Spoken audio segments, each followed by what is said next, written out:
नमस्कार, दृष्टि न्यूज में आपका स्वागत है। मैं हूँ आपके साथ अंकिता। चलिए बढ़ते हैं खबर की ओर। दमोह जिले के तेंदुखेड़ा क्षेत्र के सेंधाम दौनी में आयोजित रात्रि चौपाल के दौरान प्रशासन और ग्रामीणों के बीच आत्मीय संवाद देखने को मिला।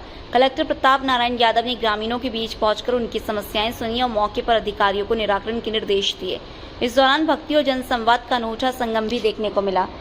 पेश है यह खास रिपोर्ट। मध्य प्रदेश के दमोह जिले के तेंदुखेड़ा क्षेत्र के ग्राम पाठोदो और सिंधाम दौनी में आयोजित रात्रि चौपाल में उस समय भक्ति में माहौल बन गया जब हरे राम राम राम हरे हरे के संकीर्तन से पूरा वातावरण गूंज उठा। ग्रामीणों के बीच पहुंचे कलेक्टर प्रताप नारायण यादव ने लोगों से आत्मीयता के साथ संवाद किया। रात्रि चौपाल के दौरान कलेक्टर प्रताप नारायण यादव पूरी तरह ग्रामीण परिवेश में नजर आए। उन्होंने क्षेत्रीय भाषा में ग्रामीणों से बातचीत की और उनकी समस्याओं को गंभीरता से सुना। ग्रामीणों ने सड़क, पेयजल, बिजली, राजस्व और जन कल्याणकारी योजनाओं से जुड़ी समस्याएं प्रशासन के सामने रखी।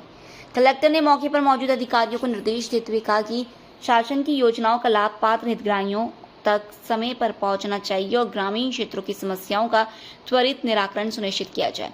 प्रशासन की इस पहल से ग्रामीणों में भी उत्साह देखने को मिला। रात्रि चौपाल में विभिन्न विभागों के अधिकारी कर्मचारी भी मौजूद रहे। ग्रामीणों ने प्रशासन की इस पहल की सराहना करते हुए कहा कि गांव तक अधिकारियों के पहुंचने से समस्याओं के समाधान की उम्मीद बढ़ी है। मैं चंदन यादव, यही लोकल ग्राम दौनी से। हमें ऐसा लगा, मान लो आज़ादी के बाद पहला ये क्षण है। मेरी उम्र 30 साल है, मैंने आज तक इस प्रकार की और तीव्र प्रक्रिया नहीं देखी। तत्काल सभी विभाग के अधिकारियों को निर्देशित और कल फिर से कैंप की व्यवस्था। हमें ऐसा लगा कि इतनी दूर ग्रामीण अंचल में, जंगली क्षेत्र में आज़ादी के बाद पहली बार ऐसे साहब आए।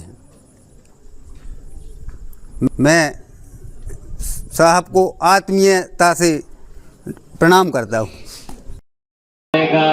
धन्यवाद करना चाहूँगा कि उन्होंने हमको ये कहा कि एक दूरस्थ गांव ले और जो भी जनजातीय क्षेत्र है वहाँ का गांव ले, वहाँ चलेंगे हम और वहीं रात्रि विश्राम भी करेंगे।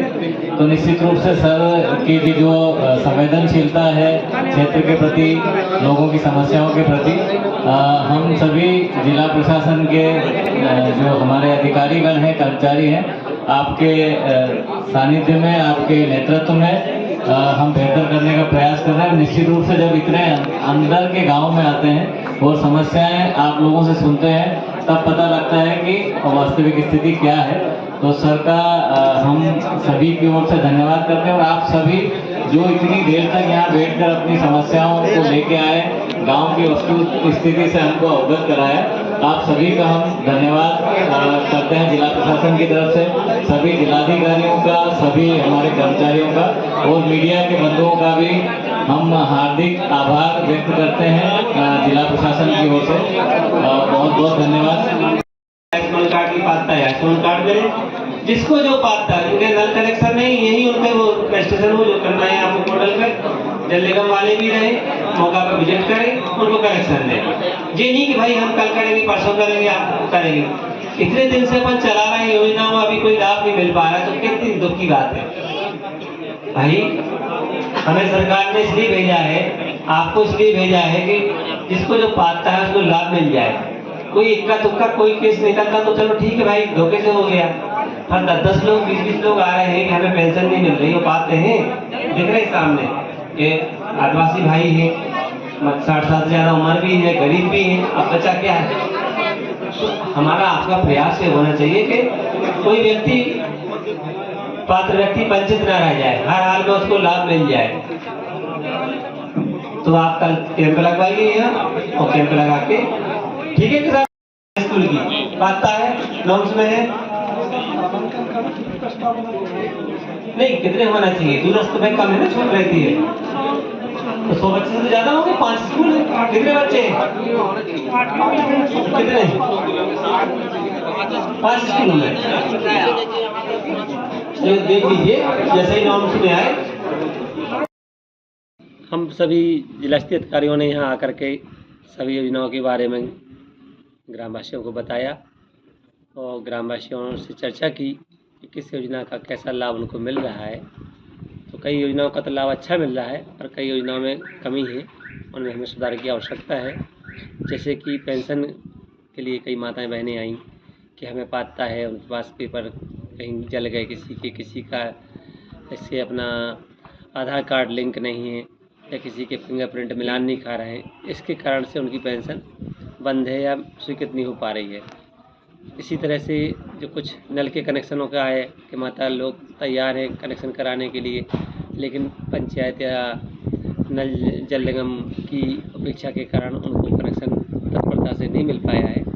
इसी तरह एमपीवी के बारे में जो समस्याएं आई हैं कि लोड उस पर ज़्यादा हैं, ट्रांसफार्मर में बहुत दूर से लाइन अपना तार डाल के ले जाना पड़ती है और वोल्टेज भी बहुत कम मिलता है, जिससे कि पेयजल व्यवस्था भी प्रभावित होती है, लोगों को खेती करने में भी परेशानी होती है। इसी तरह से एक और जो समस्याएं आई हैं उनमें कुछ राजस्व विभाग की भी आई है कि आग लग गई थी मकान में, लेकिन हमें मुआवजा अभी नहीं मिल पाया है। तो इस तरह की सारी चीज़ें देखते हुए हमने निश्चित किया है कि कल हमारे समस्त ब्लॉक स्तरीय अधिकारी यहाँ बैठेंगे, कैंप लगाएंगे और पूरी तैयारी के साथ रहेंगे। कंप्यूटर लेके आएंगे, अपना लैपटॉप लेके आएंगे और ग्रामवासियों से भी हमने अनुरोध किया है कि वो भी अपने दस्तावेज, आधार कार्ड है, पासबुक है, सब लेके के आएँ, ताकि उनकी समस्या का निराकरण तत्परता से यहीं मौके पर ही कर दिया जाएगा। ऐसा हमारा प्रयास रहेगा कि कोई भी व्यक्ति पात्र जो है वो लाभ पाने से शासन की योजना से वंचित न रह जाए। ऐसे उद्देश्य से हम कल यहाँ कैंप लगा कार्य करेंगे।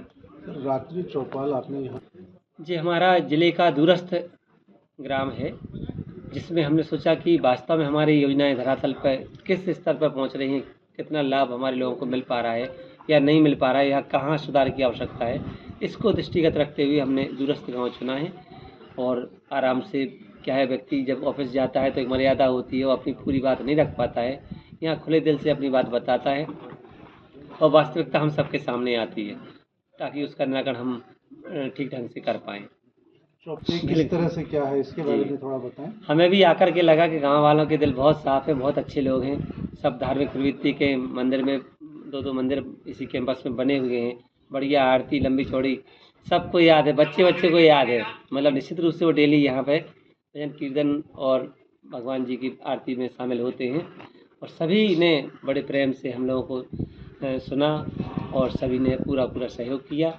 बड़े अच्छे से उन लोगों ने सब खाने पीने की व्यवस्था से लेके सब कुछ अच्छा लगा हमको। उनके साथ बैठकर खाना खाने में बहुत आनंद आया और उनसे मिलकर भी बहुत खुशी हुई। और हमारा प्रयास है कि जो हमें दायित्व शासन ने दिया है उसे हम सभी मिलकर के पूरी तरह से निभाएं और इनको लाभान्वित करें। धन्यवाद।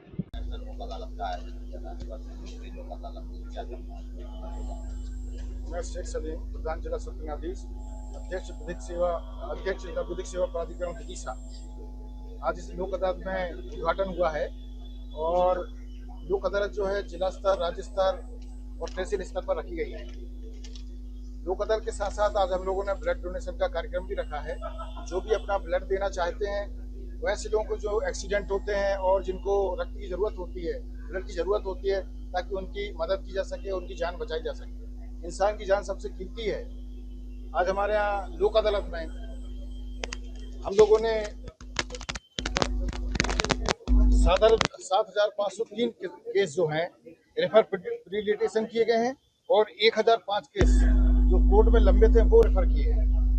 पिछली बार हमारे यहाँ 782 केसों का नाकड़ हुआ था और प्रीलिटिगेशन जो थे वो 3,042 केस नाकड़ हुए थे।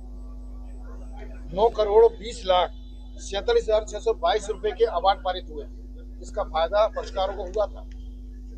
लोक अदालत का उद्देश्य है कि शीघ्र, सस्ता, सुलभ न्याय मिले और इसका लोक अदालत का जो हमारा वाक्य है, ना किसी की जीत ना किसी की हार।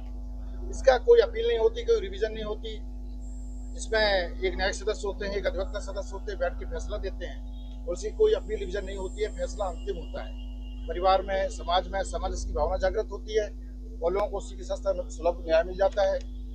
जुर्माना वगैरह जो रहता है, जो राशि अपन 138 में जमा की है या जो 138 में पेनाल्टी वगैरह जुर्माना वगैरह लगता है, वो वापस मिल जाता है, वापस हो जाता है और हमेशा के लिए उसका हल निकल आता है मुकदमे का। नहीं तो लोक अदालत के माध्यम से जो अपन नाकड़ कराते हैं उसमें सिविल केस की जो डिग्री मिलती है वो अंतिम होती है और लोक अदालत की कोर्ट फीस अपनी लगती है कोर्ट में, वो वापस मिल जाती है लोक अदालत के माध्यम से। फौजदारी के प्रकरण, जो छोटे छोटे प्रकरण चलते रहते हैं, जो राजीनामा योग्य सबनी प्रकरण है, वो सबका भी निकाल होता है। तो मैं पक्षकारों से आग्रह करता हूँ, अनुरोध करता हूँ कि वे आएं और इस लोक अदालत का लाभ उठाएं और ज्यादा से ज्यादा मुकदमों के निराकरण में हमें सहयोग प्रदान करें। जय हिंद।